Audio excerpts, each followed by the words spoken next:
Um, in addition to the Epstein cases that are discussed, I know you talk a lot about, and you've given interviews in the past, about some of what you were put through personally as a lawyer. And here you are, at the time, you were a solo practitioner back in 2008 when we first talked about this.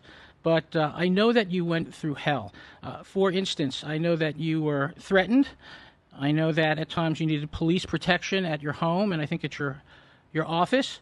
I know that you were sued by Epstein. So could you just tell us a little bit more about that? Let's start with this personal meeting or personal meetings that Epstein requested with you at a Starbucks. Tell us about that. Sure. Well, the personal meetings started after Jeffrey Epstein sued me. So there had been kind of this ongoing legal battle between the two of us. And then at some point in time, he realized that he needed to do something somewhat desperate, but soon, to push me off of the prosecution of him. I think that he could tell that I was never going to go away. I was always in it to do right by the victims and not to really take the road that others had and let him kind of settle his way out of it and get away with things. So I had already sued the government for violating the victim's rights by giving him a sweetheart deal.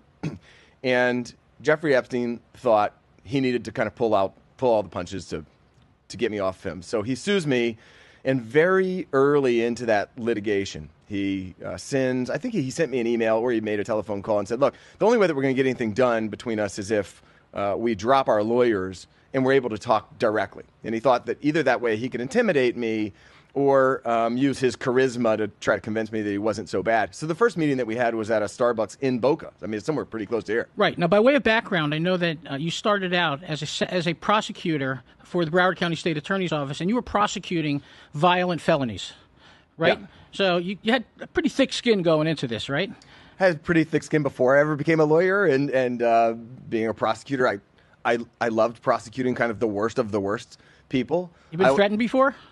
Yeah. I had been threatened before. I think that I had been followed to the parking lot by family members of defendants that had just been sentenced and things like that. But nothing as kind of overtly intimidating as having a billionaire like Jeffrey Epstein, who I saw had already somehow worked over the United States government to get a free pass on, sexual abuse of hundreds of minors. That's not something anybody else can accomplish. Right. So, and we'll get to his sweetheart deal, yeah. But talk about what he said to you, how he threatened you.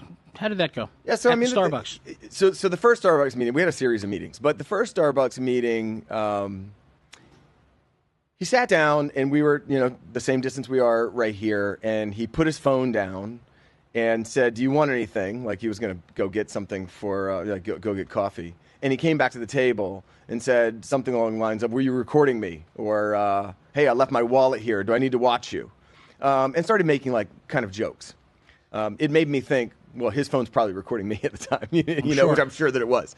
But then he started by trying to convince me that, I was wrong and he wasn't really that bad. At some point in time in the conversation, he tried to convince me that the age of consent, that I should kind of back off of this ideology, this American ideology that 18 years old is the age of consent, because at a much younger age, biologically, you can have children, and smart people should know that 18 years old is way too old. And so we disagreed. I said, you're not going to convince me of this. And as the conversation continued, and he was trying to kind of persuade me out of what he would say is like a rigid stance against his behavior, he ultimately said, "Well, that I have you under surveillance 24 hours a day." I said, "Well, it's unfortunate for you that it's now and not when I was in college or something more fun to watch me, live a pretty boring life these days." And he said, "But, I could have your family under surveillance. I could have your kids under surveillance. I can do whatever I want to. And if you continue to come at me the way that you are, somebody is going to get hurt." And what were your thoughts when he said that to you? I think that I had already resigned to somebody is going to get hurt. I just made up my mind that it's going to be him. He's done something wrong. I haven't. I'm doing everything in my power to just make sure that our system works, that the victims have a voice, and just stay consistent with that. It's all about the victims. It's not about me. It's all about making sure that our system works, no matter how bad the government had screwed it up. It's not about anything else. So no matter how much he intimidates me, if I back off, then what is this world? Like, nobody is ever going to hold this guy accountable. So that's not really an option. Yeah.